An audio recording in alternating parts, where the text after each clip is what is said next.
Hello friends, இன்றைக்கி இந்த வீடியோவில் பார்த்தீங்கன்னு வச்சுக்கோங்களேன், ஒரு முக்கியமான ஜோதிட தாள்களை தான் இப்போ இந்த வீடியோவில் அதிரடியாக பார்க்க போகிறோம். ஸோ என்ன ஜோதிட தாள்கள் பார்க்க போகிறோம் அப்படிங்கிறத ஃபஸ்ட்டு இன்ட்ரோவில் ஷேர் பண்ணுறேன். ஸோ என்ன ஜோதிட தாள்கள் அப்படிங்கிறத வாங்க பார்க்கலாம். ஸோ இந்த வீடியோவில் ஜோதிட தாள்கள் மட்டும் கிடையாதுங்க, நிறைய சிறப்பு மிக்க ஆன்மீக தாள்களையும் பார்க்க போகிறோம். வாங்க என்னென்ன அப்படிங்கிறத அதிரடியாக இந்த வீடியோவில் பார்க்கலாம். அதாவது பார்த்தீங்கன்னு வச்சுக்கோங்களேன், கரெக்டாக ஜூன் மாதம் 14ஆம் தேதி அன்னைக்கு பார்த்தீங்கன்னு வச்சுக்கோங்களேன், வைகாசியுடைய கடைசி நாள் 31ஆம் நாள் கிழமை, அன்னைக்கு ஞாயிற்றுக்கிழமை. அன்னைக்கு பார்த்தீங்கன்னு வச்சுக்கோங்களேன், அமாவாசையானது வருது. வரக்கூடிய அமாவாசை வைகாசி அமாவாசை. ஆக்சுவலி இந்த 2026 தமிழ் மாதத்தில் வைகாசி மாதம் ரொம்ப சிறப்பான மாதம். ஏன்னா வைகாசி ஒன்னன்னைக்கும் அமாவாசை வந்தது, வைகாசி கடைசி அன்னைக்கு அமாவாசை வருது. ஒரே மாதத்தில் 2 அமாவாசை வருவது ரொம்ப விசேஷம். அந்த மாதிரி இப்போ 14ஆம் தேதி அமாவாசை வரப்போகுது. ஸோ இந்த அமாவாசையில் சிவன்மலை உத்தரவு வாக்குக்கேற்ப மேசராசிக்கு காலம் பதில் சொல்லக்கூடிய நேரம் வரப்போகுது. பட்ட கஷ்டம் எல்லாமே தீரப்போகுது. ஸோ அந்த பட்ட கஷ்டம் எல்லாம் தீரக்கூடிய அந்த விஷயங்கள் பற்றி தான் இந்த வீடியோவில் மேச ராசிக்காரங்களுக்கு பார்க்க போகிறோம். நீங்கள் வீடியோ பார்க்கக்கூடியவங்க மேச ராசிக்காரங்களாக இருந்தீங்கன்னா இந்த ஒரு வீடியோவை ஸ்கிப் பண்ணாமல் பாருங்கள். உங்கள் ராசிக்கு பட்ட கஷ்டம் என்னெல்லாம் தீரும் அப்படிங்கிறத நான் சொல்வதை தெரிஞ்சு அதற்கேற்ப நடந்து பயன் பெறுங்க. ஆக்சுவலி பார்த்தீங்கன்னு வச்சுக்கோங்களேன், இந்த டைம் சிவன்மலை உத்தரவை பற்றி கண்டிப்பாக நான் சொல்லியே ஆகணும். நிறைய டைம் பார்த்தீங்கன்னு வச்சுக்கோங்களேன், இந்த மாதிரி சொல்லும்போது அது என்ன உத்தரவு அப்படின்னு கேட்குறீங்க. சிவன்மலை அப்படிங்கிறது காங்கயத்துக்கு அருகே இருக்கக்கூடிய ஒரு மலை கோவில், முருகன் கோவில். இந்த கோவிலுடைய ஸ்பெஷலே முருகர் தாங்க. முருகர் யாரோ பக்தருடைய கனவுல குறிப்பாக சில பொருட்களை உணர்த்தி அந்த பொருளை உத்தரவு பெட்டியில் வைத்து பூஜை செய்ய சொல்லுவார். அந்த மாதிரி பூஜை செய்யக்கூடிய பொருள் அப்போதைக்கு சமுதாயத்தில் தாக்கத்தை ஏற்படுத்தும். அது நல்ல விதமாகவும் இருக்கலாம், கெட்ட விதமாகவும் இருக்கலாம். ஆனால் கண்டிப்பாக ஏதாவது ஒரு வகையில் தாக்கத்தை ஏற்படுத்தும். அது போல தான் நம்ம வாழ்க்கையில் கிரகங்களும் அப்பப்போ மாறும். அப்படி மாறும்போது அது நல்ல விதமாகவும் இருக்கலாம், கெட்ட விதமாகவும் இருக்கலாம். ஸோ அதை தான் நான் உங்களுக்கு இந்த இடத்துல சொல்ல வரேன். சரி, மேச ராசிக்கு வைகாசி அமாவாசையினால் இனி கிரகங்களால் என்ன பலன் கிடைக்கும் அப்படிங்கிறத பார்க்கலாம். ஸோ உங்களுக்கான பலனை பரிகாரங்கள்லாம் இந்த வீடியோவில் நான் சொல்வதை தெரிஞ்சு இதற்கேற்ப நடந்து பலன் பெறுங்க. முதல்ல உங்களுக்கு பரிகாரம் சொல்லிடுறேன்.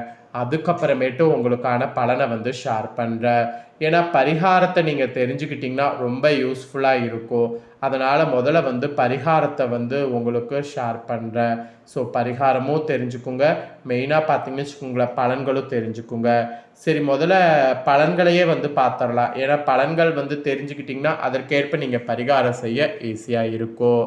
மேச ராசிக்காரங்களுக்கு வைகாசி மாதத்தில் வரக்கூடிய இந்த அமாவாசை நிலவக்கூடிய கிரக நிலைகள் பெரிய அளவில் தாக்கம் ஏற்படுத்தக்கூடியதாக இருக்குன்னு சொன்னால் அது மிகையாகாத உண்மை. ஏன்னா ராசிநாதன் ஆட்சி பெற்று சஞ்சரிக்க இருக்கிறார். கிரகங்களுடைய அமைப்பினால வேலை, தொழில், குடும்ப விஷயங்களில் நிறைய மாற்றங்கள் ஏற்படும். இதெல்லாம் எப்படிப்பட்ட பலன்கள் கிடைக்கும் அப்படிங்கிறத தான் இந்த வீடியோவில் சொல்ல போகிறேன். ஸோ எப்படிப்பட்ட பலன்கள் கிடைக்கும் அப்படிங்கிறத தெளிவாக இந்த வீடியோவில் உங்கள் ராசிக்கு தெரிஞ்சுக்குங்க. ஸோ இந்த வைகாசி அமாவாசையில் மேசராசி அதிபதியான செவ்வாய் பகவான் உங்களுடைய ராசியிலே சஞ்சரிப்பதால் ருட்சக யோகமானது உருவாகுது. அதோடு மாத இறுதியில் அமாவாசை வர்றதுனால உங்கள் ராசி சுகஸ்தான அதிபதியான சந்திரனும் செவ்வாயோடு சேர்வது சந்திரமங்க யோகத்தை உருவாக்குகிறார்.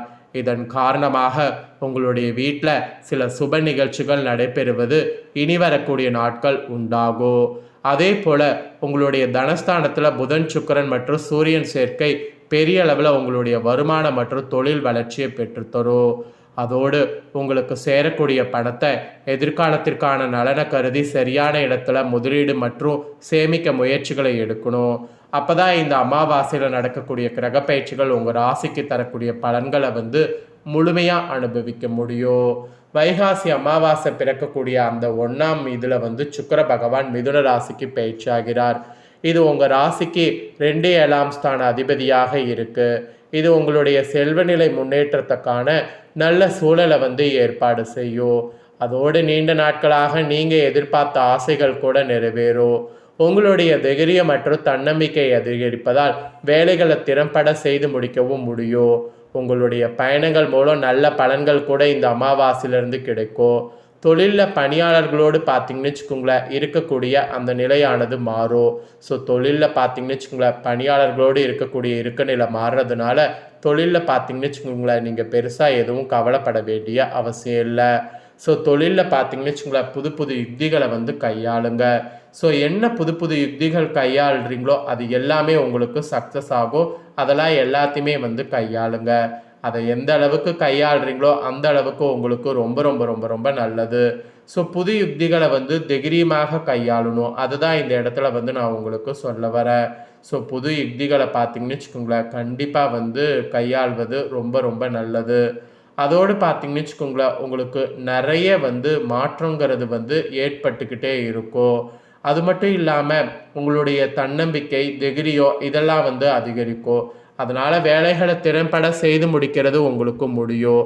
உங்கள் பயணங்கள் கூட நல்ல பலனை தரும்.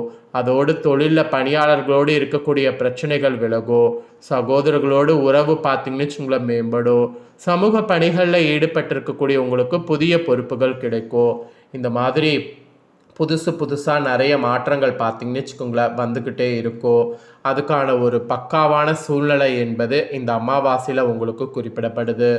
இந்த அமாவாசையில் உங்களுக்கு இந்த மாதிரிங்க நிறைய சாதகமான பலன்கள் கிடைக்க போதுங்க. ஸோ இந்த மாதிரி சாதகமான பலன்கள் கிடைக்கும்போது இந்த சாதகமான பலனை பயன்படுத்தி இதற்கேற்ப முன்னேறணும் அப்படிங்கிறது இந்த இடத்துல உங்களுக்கு குறிப்பிடப்படுது. ஸோ இதெல்லாம் வந்து உங்கள் மேச ராசிக்கு குறிப்பிடப்பட்டிருக்கக்கூடிய பலன்கள்.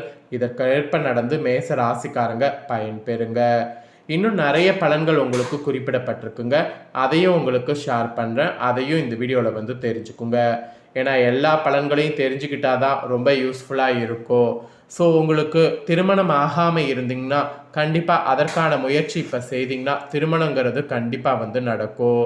அதோடு இந்த வைகாசி பௌர்ணமியில் புதன் பகவான் தனது சொந்த ராசியான மிதுன ராசியில் நுழையிறாரு. இதன் காரணமாக உங்களுடைய செல்வ வளங்கள் அதிகரிக்கும்.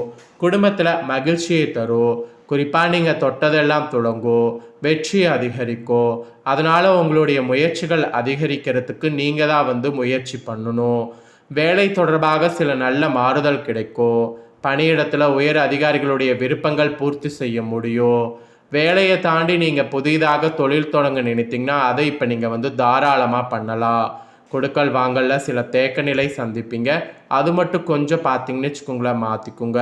ஸோ குடும்பத்தில் அந்த தேக்க நிலை மாறுவதை வந்து நீங்கள் கொஞ்சம் இது பண்ணிக்கிட்டிங்கன்னா ஓரளவு பார்த்தீங்கன்னு வச்சுக்கோங்களேன் பிரச்சனை இல்லாமல் சமாளித்து கொள்ளலாம். அதனால் தேக்க நிலையை மட்டும் கொஞ்சம் பார்த்து மேனேஜ் பண்ணுங்கள். ஸோ மேச ராசிக்காரங்களுக்கு கிடைக்கக்கூடிய பலன்கள் இதுதான் என்பது குறிப்பிடப்பட்டிருக்கு. இதுக்கேற்ப நடந்து பலன் பெறுங்க. இப்போ அமாவாசையுடைய பரிகாரமாக என்ன பண்ணும் அப்படிங்கிறத ஷேர் பண்ணுறேன். மாதந்தோறும் அமாவாசை பௌர்ணமி வருவது சிறப்பு. இந்த வைகாசி மாதத்தில் மட்டும் ஃபர்ஸ்ட்லேயும் அமாவாசை வந்தது, லாஸ்ட்லேயும் அமாவாசை வருது. இந்த 2 அமாவாசையுமே ரொம்ப சிறப்பான அமாவாசை தான். அதனால் இப்போ வரக்கூடிய இந்த அமாவாசை அன்னைக்கு ஃபஸ்ட்டு செய்ய வேண்டியது முன்னோர்களுக்கான கடமை தான். எது இந்த நாளில் செய்கிறீங்களோ செய்யாமல் இருக்கிறீங்களோ மெயினாக ஃபஸ்ட்டு செய்ய வேண்டியது முன்னோர்களுக்கான கடமை தான். கரெக்டாக அவங்கள இந்த நாளில் வழிபாடு செய்து அவங்களுக்கு செய்ய வேண்டிய சீர்திருத்தத்தெல்லாம் செய்திடணும். அதுக்கப்புறமேட்டு தான் இந்த நாளில் மற்ற வேலையவே வந்து ஸ்டார்ட் பண்ணும். இந்த நாளில் பரிகாரமாக திருஷ்டி கழிக்கிறது நீங்கள் பண்ணலாம். திருஷ்டி கழிக்கிறது அப்படின்னா தேங்காயில் கற்பூரம் வச்சு கழிக்கிறதா அப்படின்னு கேட்டிங்கன்னா ஆமாங்க. பூசணிக்காயை விட தேங்காயில் வைத்து திருஷ்டி கழித்திங்கன்னா அந்த திருஷ்டி உடனடியாக கழியும் என்பது குறிப்பிடப்படுது. இந்த அமாவாசையில் மாலை நேரத்தில் உங்களுடைய தொழிலில் பார்த்தீங்கன்னு வச்சுக்கோங்களேன் இந்த திருஷ்டி கழிக்கிற விஷயத்தை வந்து நீங்கள் செய்யலாம். நீங்கள் வந்து அமாவாசையில் தர்ப்பணம் இதெல்லாம் கொடுத்துட்டு மதிய நேரத்தில் நல்லா வந்து படையெல்லாம் போட்டு வழிபாடு செய்துட்டு மாலை நேரத்தில் விளக்கேற்றி வழிபாடு செய்துட்டு இரவு நேரத்தில் இந்த பரிகாரத்தை வந்து செய்யலாம். ஸோ ஒரு தேங்காவை முழுசாக எடுத்து அதில் கற்பூரத்தை வைத்து தொழில் செய்யக்கூடிய இடத்துல 3 முறை சுற்றி அதை உடைத்திட்டிங்கன்னா சிதறக்கூடிய அந்த தேங்காய் சிதறல் போல் உங்கள் பிரச்சனைகள் எல்லாம் சிதறி போய் உங்களுடைய ப்ராப்ளங்கள் எல்லாம் சால்வ் ஆகும். அதனால் அமாவாசை அன்னைக்கு மேச ராசிக்காரங்க இந்த பரிகாரத்தை மறக்காமல் செய்து பயன்பெறுங்க. ஸோ இதை நீங்கள் செய்கிறது போல் உங்கள் ஃப்ரெண்ட்ஸ் ஃபேமிலி இருக்கவங்களும் செய்து பலன் பெறணும்னு நினச்சிங்கன்னா வீடியோ லைக் பண்ணி ஷேர் பண்ணுங்கள். இதை வந்து உங்கள் ஃப்ரெண்ட்ஸ் ஃபேமிலி இருக்கவங்களும் பார்த்து பலன் பெறட்டும். இதே போல் புதிய தகவல்களை தெரிந்து கொள்ள சேனலை சப்ஸ்கிரைப் பண்ணுங்கள், கூட பெல் பண்ண ப்ரெஸ் பண்ணுங்கள். அப்போ தான் நான் போகிற மற்ற அப்டேட்டான வீடியோ உடனுக்குடனே தெரிஞ்சு பயன்பெற முடியும்.